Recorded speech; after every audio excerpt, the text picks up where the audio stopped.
Yo, what's up, guys? What's up, y'all? How's everybody doing? Good morning. Market's looking a little bit green today, showing a little bit of a dead cat bounce, so to speak. What do you guys think? Is it a bull trap? Is it a dead cat bounce? Is it a fake out before the makeout? Or are we going to the moon before the inauguration? Let me know what you guys think. I'm always curious what the general sentiment is in the market. Liquidity, what's up, man? Appreciate you all. Hope all is good today and tomorrow. We see what we what we go to the market, which way we go to the market. Doing okay so far. Yes, I think it's. I'm gonna get it. I'll get into it when I get to the Bitcoin chart. Sun is hot. What's up, man? I seen you over on the Patreon, buddy. Welcome aboard, my friend. Welcome aboard. Guys, as always, make sure you hit the like and subscribe to the channel. It helps the channel grow. It costs you absolutely nothing, and it brings some good karma into your life by doing something nice for somebody else. So go ahead and do that for us, guys. Costs you absolutely nothing, and feel good about yourself. Brian, what's up, buddy? Good to see you, my friend. Good to see you. Dumb Money's in the house. What's up, fam? Dumb Money, big community member. Love seeing you in the live chats, buddy. Love seeing you. Sun is hot. Hey, Rob, I joined the Patreon and I watched 2 of the Zoom call videos, but I can't access any more videos. Yeah, I don't know why that would be because I checked on them. Most of the videos, I keep them up there. The group video calls, I record them and I keep them up there for a few weeks and then I delete them. So some of them will be unplayable, but those are ones that are like a month old. The ones, the new ones over the last like month, those ones shouldn't be an issue to play. So maybe it's an issue with your OneDrive. Dumb Money, what's up, man? The sea is green, but will the tide stay up? Well, I guess we're going to find out, my friend. Shea Boy, what's going on, buddy? Good to see you, man. Good to see you. What's good day? What a good day to have a good day. Yes. William, what's up, buddy? Son, I tried logging out and logging back in. It suggests, but no joy. It just says if the playback doesn't work shortly. I'll check on them when when the live stream's done. The OneDrive only window I can access the video from. I believe so. Yes. What's up, Blaine? Good to see you. Good to see you. Jetpack's in the house. The future is now. Good afternoon to all fellow futuritarians. Futurarians. Let's go XCN. Yes. What level we need to close the daily candle for Bitcoin to be bullish again? Well, it's bullish right now. If we close above, we're at 97,000 right now. So, I mean, we'll get to that when I look at the Bitcoin chart. Funky, what's going on, buddy? Nice lush lawn today. Yes, hoping to let it grow a little before trimming. Tax time is coming. Madness. Too hot to handle. Too cold to hold. Oh, yeah. DCA and HODL. Beebs, what's up, buddy? Good to see you, man. Good to see you. All right, so Jasmy's still kind of just doing the same old, guys, chopping sideways, riding the bottom of this trend line. Can we start to see, guys, listen, the problem is we don't have any volume. We're seeing green in the market right now, but there's no volume. And if there's no volume, that means that there's no sustained pressure to the upside, right? So for me, until I see volume, but here's the upside to that, guys. Volume can come into the market like that. So that's the positive in it, right? But right now there is not really much volume. KD3, what's up, man? Good to see you, buddy. Good to see you. We go over to Bitcoin. I still feel like this is a bull trap, guys. Like we're sitting just above the 30-day SMA. So, Blair, to answer your question, what I want to see today, worst case scenario today, I want to see this daily candle close above the 30-day SMA. So I want to see it close above $96,904.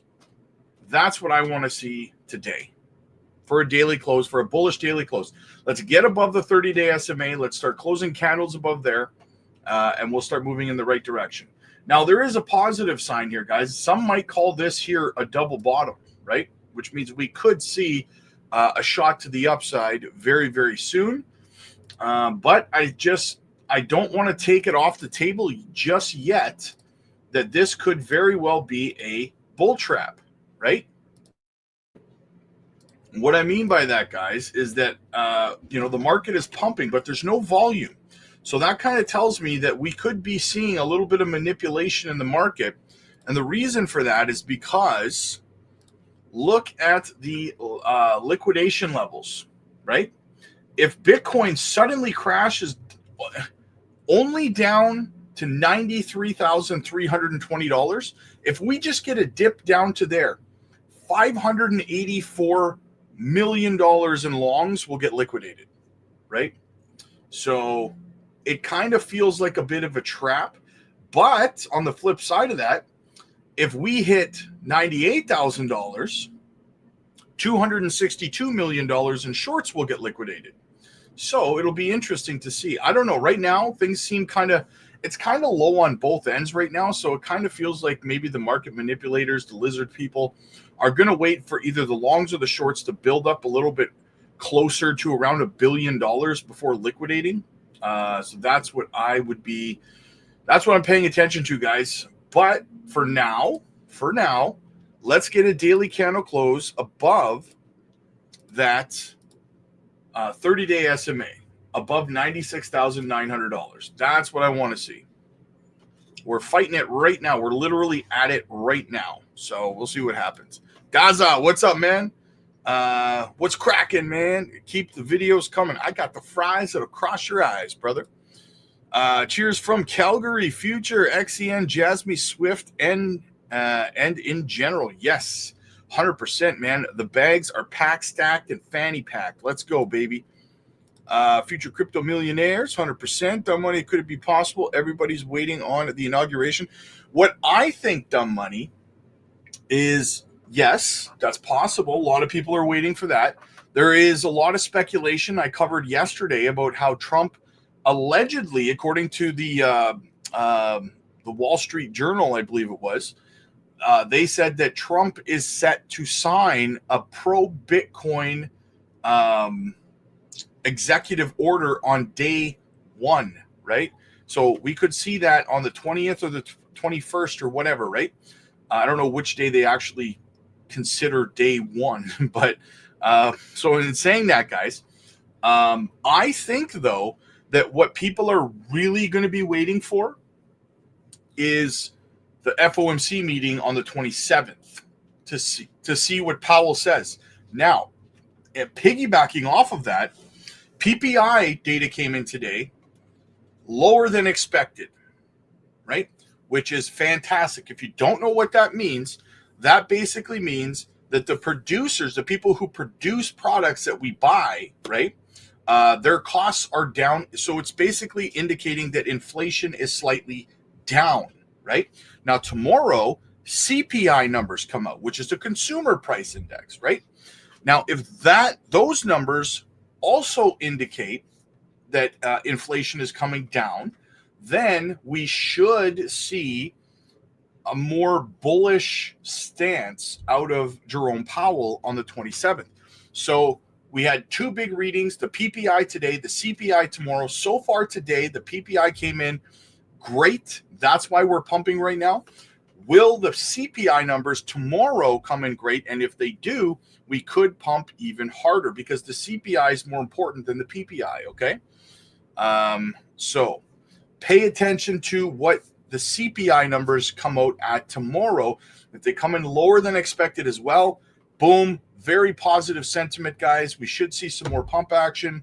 We should see a more positive Powell moving forward, because what that means, guys, listen, these indicators together it's not a guarantee, but it increases the chances of more rate cuts, because with inflation continuing to show signs of coming down, i.e. the PPI and the CPI, right? If that keeps happening, the odds of more rate cuts increases, right? And people relax more towards risk on assets like Bitcoin and crypto. So that's what that means, okay? Watching from Scotland. Nice. My dream place to go. I'm actually first generation Canadian, my friend. I found out I have biological family, immediate biological family in Scotland. So Scotland, Ireland, and England. I have a ton of family out there, and I plan on doing a tour to meet all this family that I figured out I had on Ancestry.com. So very interesting. Beebs, what's up, buddy? KASPA having a nice rebound. Yes, KASPA is pumping. 22% up right now for KASPA. Crypto Jazz, what's up, buddy? Love that dog, brother. Love that dog. That dog's like, what you talking about? Right? Sun is hot. Do you do the same thing on the YouTube members as you do on the Patreon? Because I might then sign to the YouTube membership. No, we don't do the group video calls on the YouTube side. We can't. There's no way to do them. It might work out better for me. No, it doesn't. There's no possible way to do it on the YouTube side. So, Volks, afternoon, everybody. What's up, buddy? Bullishness will be great birthday present January 18th. Yes, an early happy birthday to my brother from another mother, Dumb Money. What's up, buddy? All right, so let's go look at the bubbles. Let's have a look across the market. Look at that. KASPA, 22% up. Bitcoin's up almost 5%, guys. Just a hair under 97. We got as high as $97,265. Everything's looking juicy. Jasmy's up 3%. Look at the juicy greenness, guys. Feels good, eh? It's like a breath of fresh air after all of this. Sun is hot. What I would say, join tonight. We do the group video call at pretty much 10 to 15 minutes after the 8 p.m. evening live stream on YouTube. About 10, 15 minutes later, we go live over on the Patreon and do the group video calls there. So join that group video call, and maybe someone who's maybe as a community, we can walk you through how to get it figured out. Eduardo, thank you so much, man. How do you think HBAR will do this bull run? HBAR is going to do phenomenal. They absolutely killed it this bear market with partnerships, collaborations. They're partnered with like Algorand Foundation on like 2 or 3 different levels. They've partnered with countries. They've done so much development, man. HBAR is going to do great. Not to mention the fact that there is actually an HBAR spot ETF application in, and we have a new head of the SEC coming in. So we could theoretically see a HBAR ETF sometime in 2025 or 2026. So HBAR most definitely will do fantastic. Richie Rich, I'm ready to see them gains. Yes, you and me both, my brother. You and me both. Look at Turbo up 14.2%. Someone asked me the day before yesterday if Turbo was a good buy, and I was like, oh, hell yeah. And it is up very, very bigly as a result. So congratulations to everyone who was scooping up the dip, man. Things look great. I feel great. It's all good in the hood. We got a couple of videos here. I like to kick things off with community member Jetpack, guys. Shoot him a thanks. He's always sending me fantastic Onyx Coin, XCN, and Swift updates. A little bit of a clip here. He says, so XCN can not only hold other crypto assets, but also enterprise, institutional, and government assets on its ledger as well. This project basically is trying to bring everything into one. Then you have interoperability, meaning that it's cohesive, it works together, and you can have multi-assets on that particular ledger, which will be the blockchain, right? So Bitcoin is sort of like isolated with, all right, the only asset is Bitcoin for that. So you keep saying, so Ethereum doesn't really operate on the same ledger as Bitcoin. But on Onyx Coin, you can have HBAR, Bitcoin, Ripple, Cardano, Ethereum. Well, here's even better. You can have Walmart, Amazon, Apple. So these businesses, all right, and financial institutions and governments can build and they can create insurance programs, right? So you can see right here. So you can issue assets by writing custom insurance programs. So let's go ahead and check out what that is basically. So it's a framework that allows a company or organization to issue debt instruments such as bonds in order to raise capital. Now listen to what I'm saying, guys. This is big. So these companies, they can create these using these writing and customized programs under this particular asset. right? And then what happens? Once issued, units of the assets are controlled by control programs. Control programs are similar to smart contracts, right? So here's control programs. So it's software in charge of other software and hardware. So for example, the primary control program in a computer is the operating system. It sets the standards and all applications must use to interface with the OS, right? So that is what they're doing, okay, with the control programs. And it's similar to smart contracts under what Ethereum is doing. Now, the beauty about with Onyx Coin is that you literally can create, like we talked about in this white paper, right? All right, look, you can set rules for issuing new units of an asset. So you can put rules in place, what it's for, the value of it, how many you're going to have. All right, so this means that NFTs can be created. It means debt instruments such as you can do derivatives, you can do option contracts, other types of futures contracts. All these things can be done, right?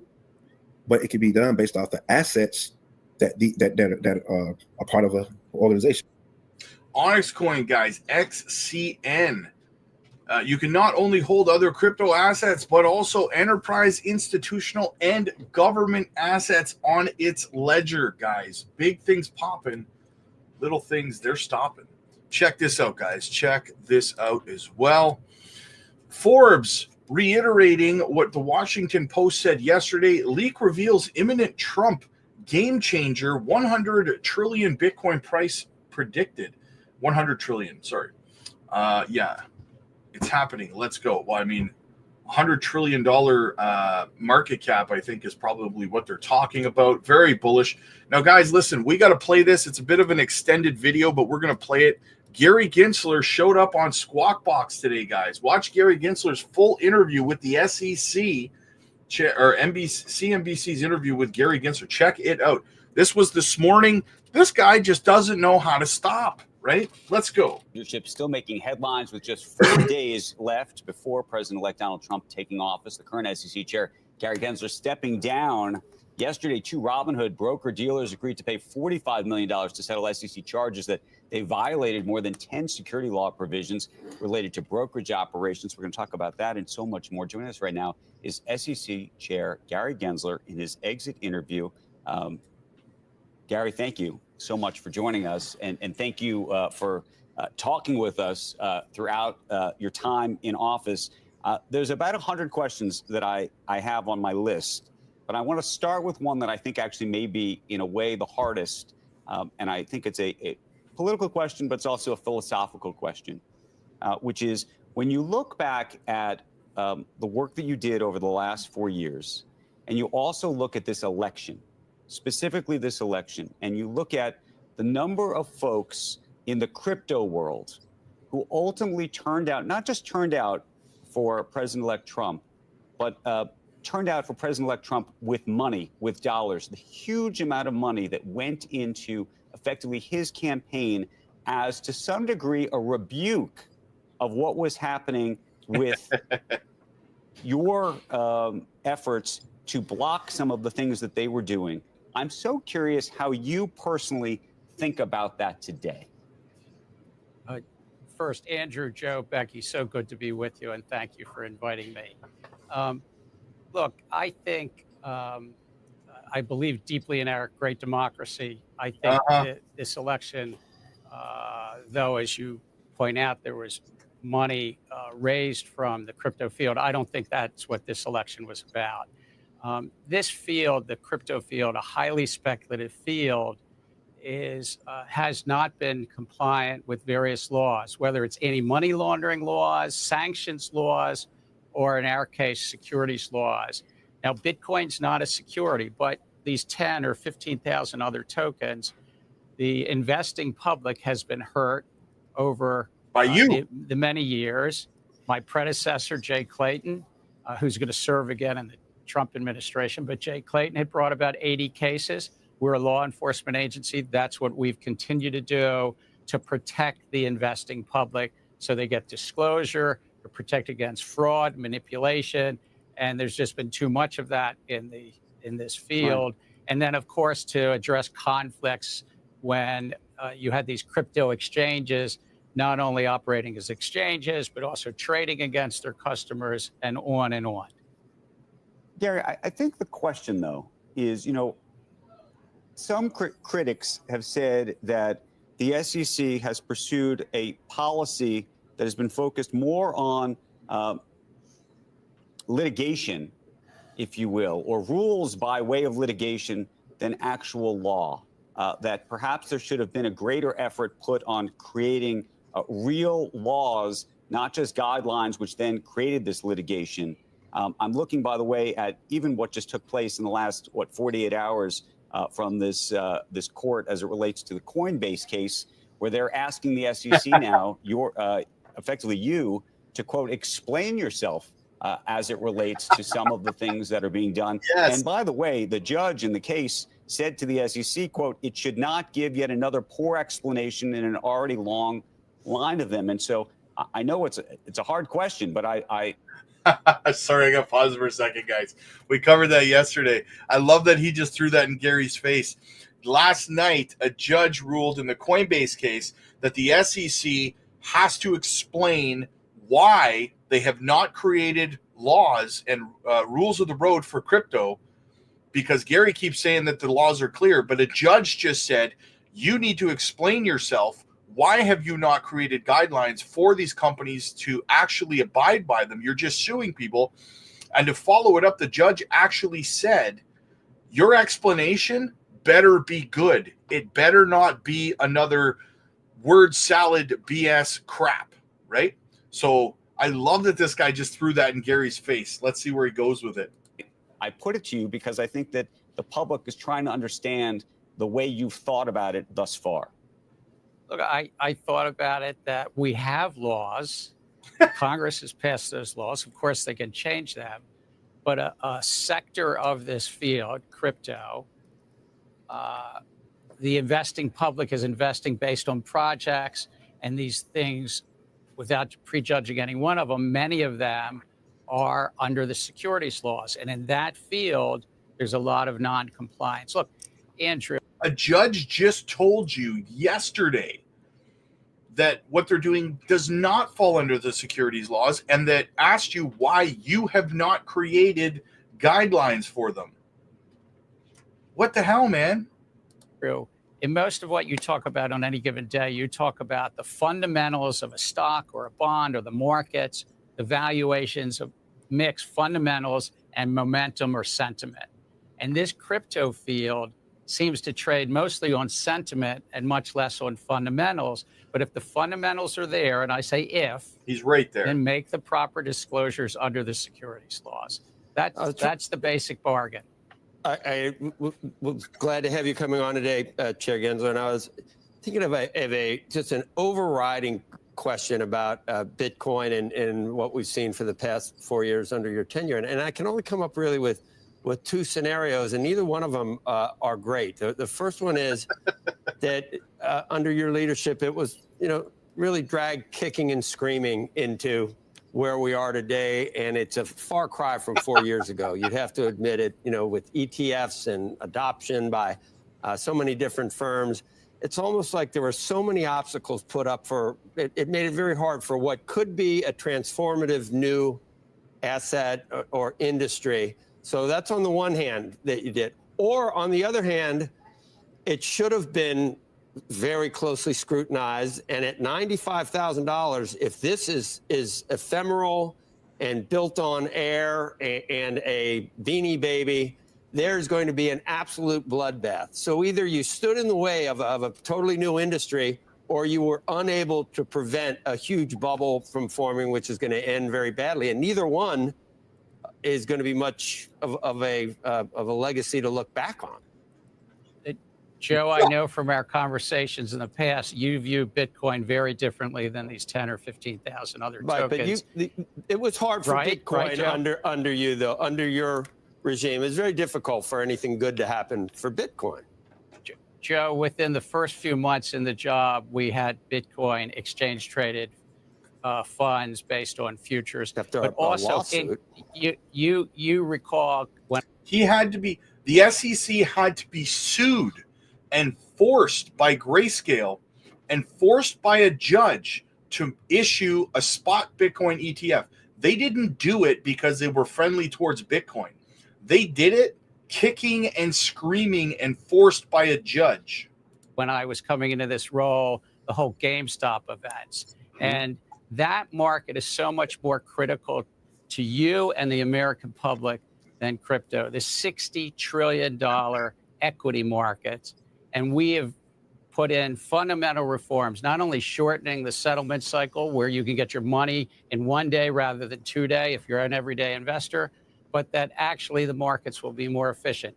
We addressed ourselves to the second most important market, I would say, the U.S. Treasury market that had had jitters for so long, a $28 trillion market, and fundamental important reforms. We addressed ourselves to corporate governance, that an insider no longer can file a plan on a Monday the same time they have insider information and sell their stock on a Tuesday. They'll now have to wait 3 months. So I'm very proud of the record and this focus that you all have had on crypto. I understand it brings in eyeballs, it sells newspapers and so forth, but the capital markets at $120 trillion, I'm very proud of our record. Gary, let me go to a different topic. We're going to move way off of crypto, but another topic that has frankly become quite controversial, which is both climate rules, which are now in litigation that you put forward, and then there were efforts early on that I think effectively either were abandoned or you tell me around ESG rules, boosting board diversity, for example. There were some workforce management issues and other things. And the whole country or world seems to have shifted in some way. You may not agree with the way it has shifted, but I, again, wonder how you think about this election, what you think's happened even in this country.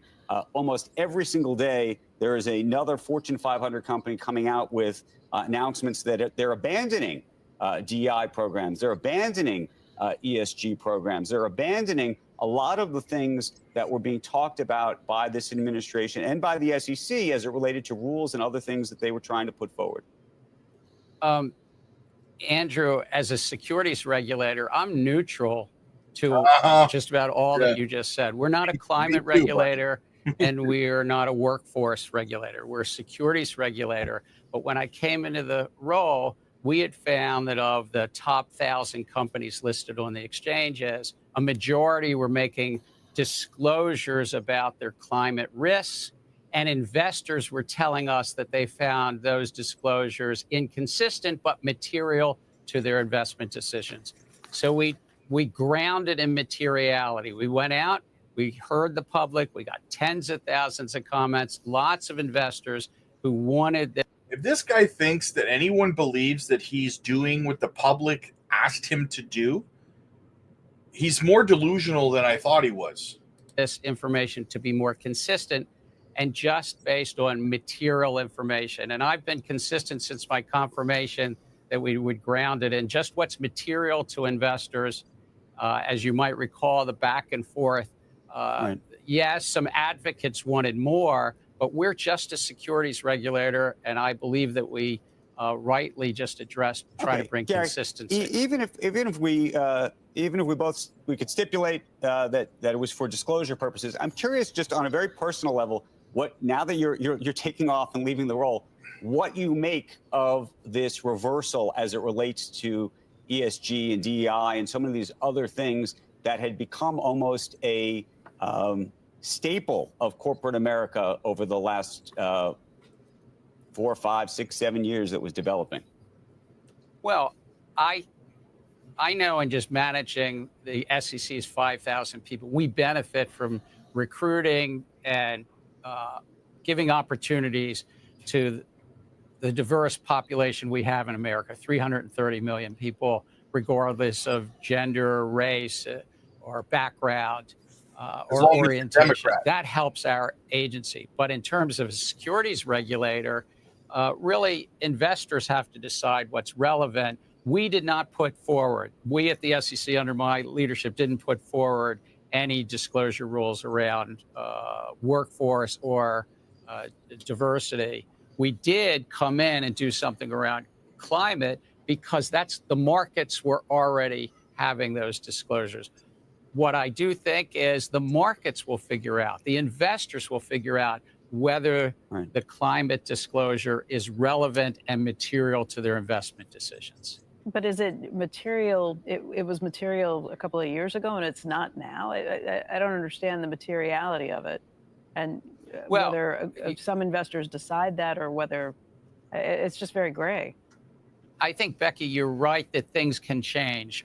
20 and 30 years ago, companies did not make disclosures about cyber risk. They didn't make disclosures around climate risk. 20 years ago. I came into the role and found many investors wanted and demanded that type of disclosure. And so we took those two projects up. You know what he's doing? He's getting in trouble. The heat's on him because he overreached in terms of ESG and climate transparency.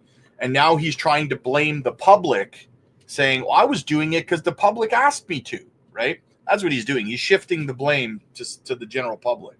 Up. What might be the case 5 or 15 years from now could shift as well. And I think our great agency is just about bringing some consistency and truthfulness, that people don't lie. Think about artificial intelligence right now. Many companies are sort of puffing themselves up and promoting that. It's important that they not, let's say, call it AI wash, that they're truthful in what they say. Gary, earlier, just to return, just so I understand completely what you think is going to happen, or whether your thinking has evolved. It almost sounded like you wanted to separate Bitcoin from the rest of the industry, and I'm wondering whether you're actually warming to the idea of at least Bitcoin, and whether again people are tweeting you that I said you either stood in the way of an extraordinary industry or were utterly unable to prevent a massive bubble. What do you think the future holds? Do you have a feeling on which it is? Do you think Bitcoin has inherent value and is a store of value? Or do you feel that when we look back on it 10, 15, 20 years from now, it's going to be something from the 18th century with tulips? Whenever. Joe, it's hard to predict. I think I really do like you, because I know that you think I'm going to out you think negatively on many of these altcoins, you, Joe. But right. in terms of Bitcoin, we at the SEC have never said it's a security. Well, I have not. What do you think? You taught at MIT. I think you know. I think you got to have some kind of feeling. You've read the books, Bitcoin Standard. Yeah. I think that Bitcoin is a highly speculative, volatile asset. But with 7 billion people around the globe, 7 billion people want to trade it, just like we do have gold for 10,000 years. We have Bitcoin. It might be something else in the future as well. Right. These other thousands of projects need to show their use case and show that they actually have fundamentals underlying them, or they won't persist, Joe. Oh, my God, you own Bitcoin. That's where the public...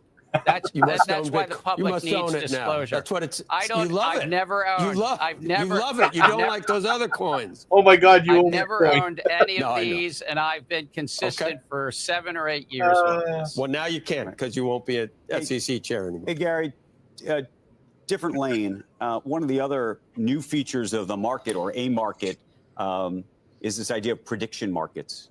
We just had the CEO of Kalshi on the broadcast yesterday. He has brought onto his business as an advisor Donald Trump Jr. I'm curious what you think of prediction markets, and I'm actually very curious specifically what do you think of Kalshi's decision to hire the son of the president-elect?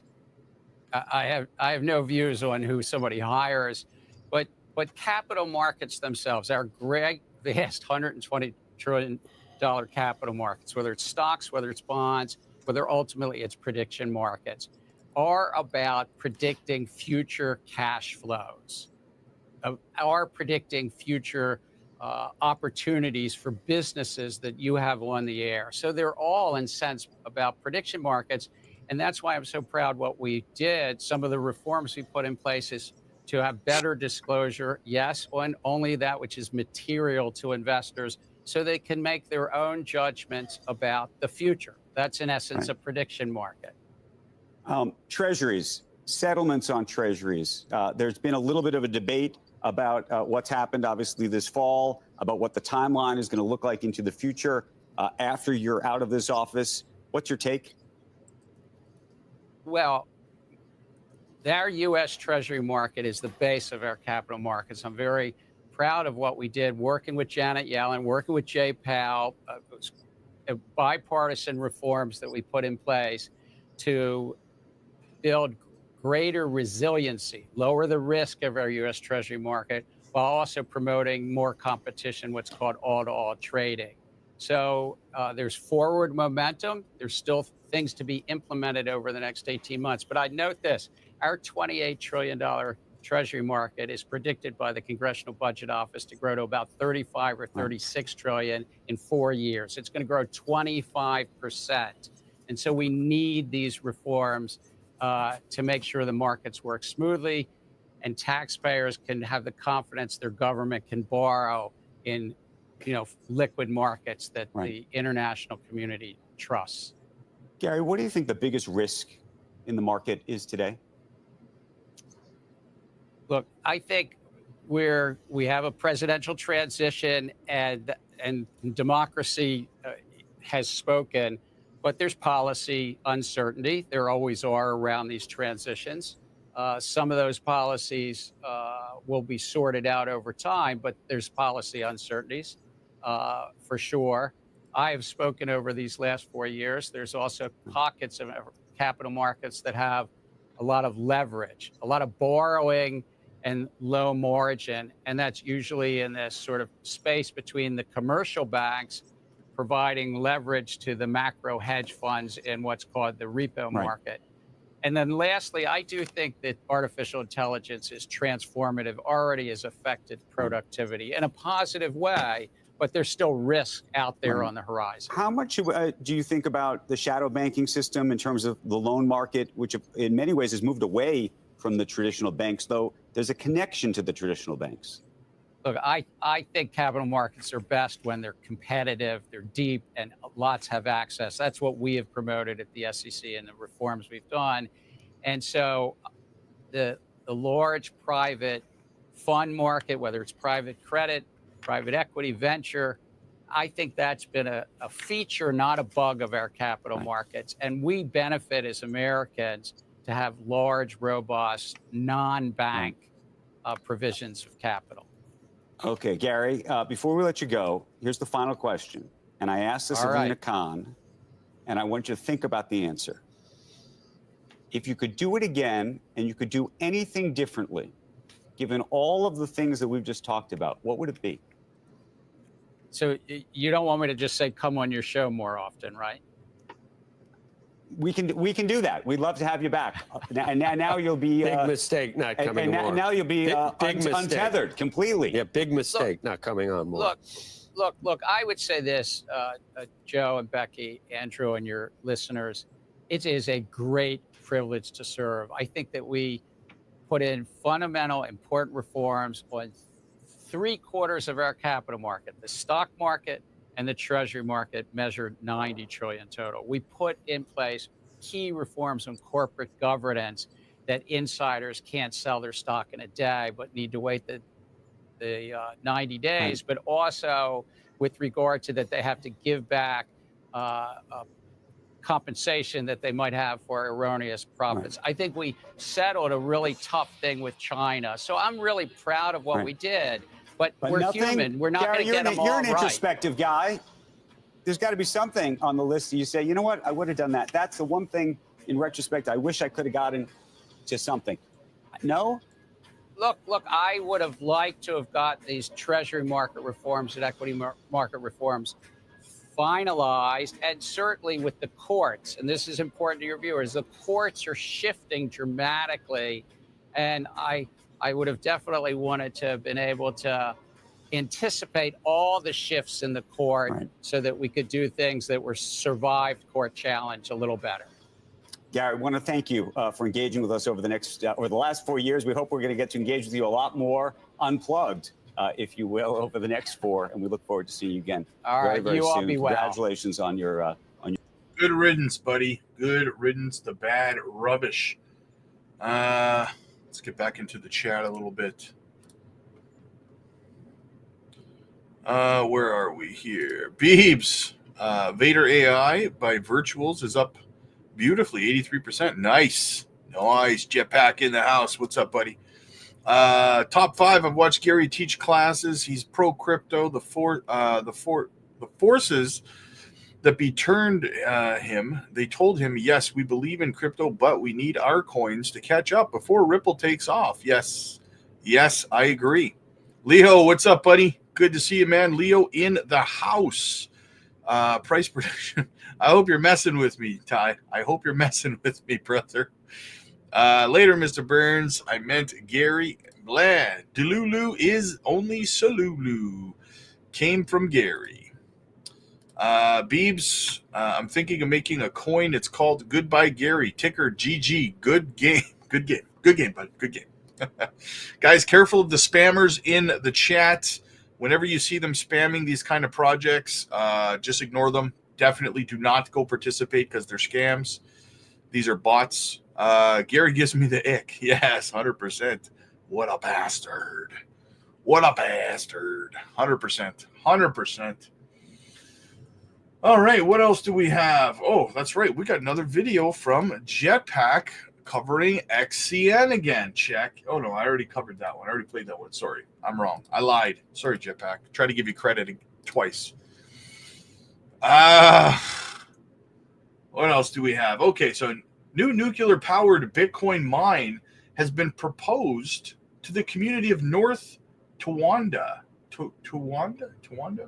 New York. Check it out. A new partnership could bring advanced nuclear technology to a crypto mining plant in Niagara County. The goal is to convert the current plant in North Tonawanda to carbon-free energy. But the community is raising concerns with the idea of bringing nuclear technology to Western New York. Our Trina Catterson spoke with North Tonawanda Mayor Austin Tylick for some answers. This crypto mining facility has been the talk of the city of North Tonawanda for months, and now it's gaining even more attention. DigiHost, which currently operates here, is looking to partner with another company whose main focus is nuclear energy. It sparked some concerns when anyone hears nuclear.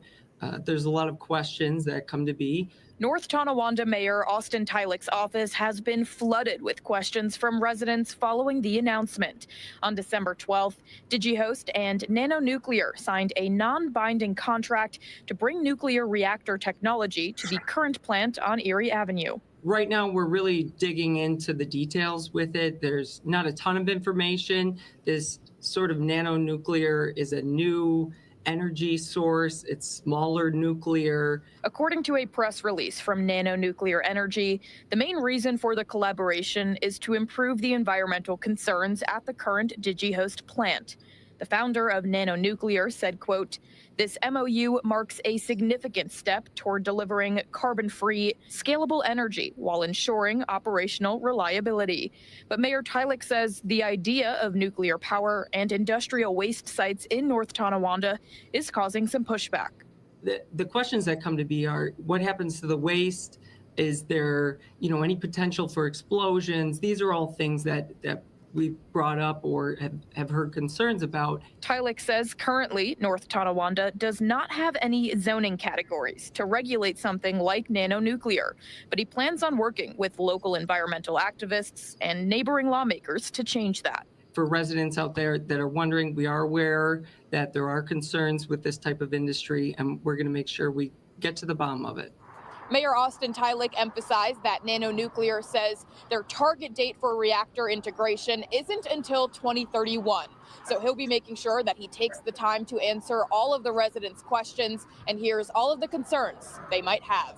Reporting in North Tonawanda, Trina Catterson. This is what adoption looks like, guys. This is what adoption looks like. All right, what do we have? Senator Warren, crypto crackdown in her January 12th letter due to national security concerns. Warren specifically urged Scott Bassett,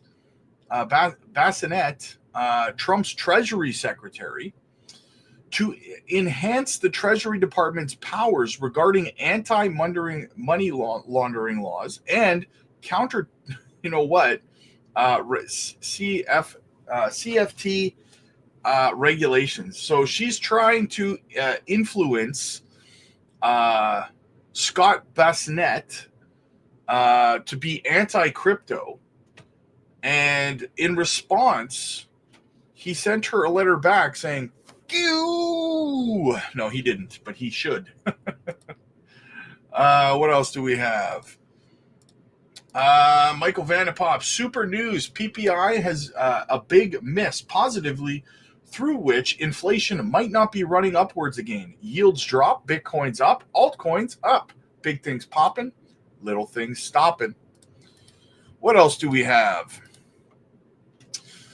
Oh, this is what I was talking about with Gare Bear. Check this out. The Third Circuit Court of Appeals ruling on the Coinbase successful petition to write for a writ of mandamus against the SEC. The concurring opinion by Circuit Judge Bibas warns that regulation by enforcement against crypto faces looming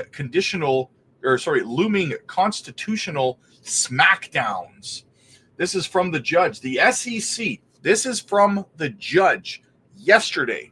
Gary Gensler just went on national television and completely sidestepped this, and it was thrown in his face. So listen to the judge telling him this, okay? The SEC repeatedly sues crypto companies for not complying with the law, yet it will not tell them how to comply. That cagness creates a serious constitutional problem. Due process guarantees fair notice. Regulated parties should know what is required of them so they can act accordingly. That's from a judge. Gary says the laws are clear. A judge, a freaking judge, just told him that they are acting inappropriately because the laws are in fact not clear, right? But I guess Gary knows better, right? Amazing coin for you. What's up, man? Good to see you, brother. Good to see you. XRP to the freaking moon. What else do we have? We got Wrecked Capital. That's why daily closes are so important. Look at this. Look at that wick down, guys. Fantastic preservation of the $91,000 level as support. The range below has once again been successfully retested as support and preserved the $91,000 to $101,000 range. Very, very nice. So far, good signs, guys. So far, good signs. Stuart Alderati. On January 20th, Gensler's war on crypto ends at the SEC. We asked the SEC to agree to postpone the filings on their opening briefs in their appeal of our victory. The current deadline is the 15th, which is tomorrow. And they refused. What a waste of time and taxpayer dollars. Nevertheless, we are confident in our position on the appeal and look forward. So they asked Gary Gensler and the SEC to postpone moving forward in the case, in the Ripple case, until the new administration takes office, a new head of the SEC comes in, and the SEC said, nah, bro, we're swinging for the fences. We're going to try to take you down before we lose power. Big shock by Gary Gensler. Just in, research firm K33 suggests Donald Trump's inauguration may no longer be a sell the news event for Bitcoin. Well, since no one's buying the rumor, no one's selling the news at this point, right? So, and we have, in terms of altcoin season, the Golden Cross buy signal is flashing for altcoins, guys. The altcoin market cap is flashing the Golden Cross. Look what happened last time. Boom, moonshot. Here we are. Let's get ready to go, baby. Let's get ready to go. And to close things up, we have JP Morgan predicting new proposed XRP and Solana ETFs may attract $14 billion in inflows. Very nice, very nice. You love to see it. You love to see it. Wow, these longs are getting crazy, guys. Just during this stream, look how many longs have built up. I'm starting to get worried we're going to see a long squeeze, guys. If Bitcoin sweeps back down to 92,800, $708 million worth of longs will be liquidated. Crazy. crazy. But right now, Bitcoin sits at 96,380. Altcoin market's looking green. We'll see what happens for the daily close today, guys. We'll see what happens this evening. But as for right now, guys, listen, I got to get out of here. I got some coaching. I got some one-on-one coaching AMAs to do over on the Patreon. If you want to get yours, guys, book it in. Get over to the Patreon. Join our group video calls that we have every night. Schedule your one-on-one coaching AMAs. And join our community. We'd love to have you over there, guys. The link is in the chat. It's in the pinned comments. It's in the description. Click like if you like this video. Click subscribe if you really liked it. I'll see you guys tonight, 8 o'clock Central, for the evening live stream. Peace.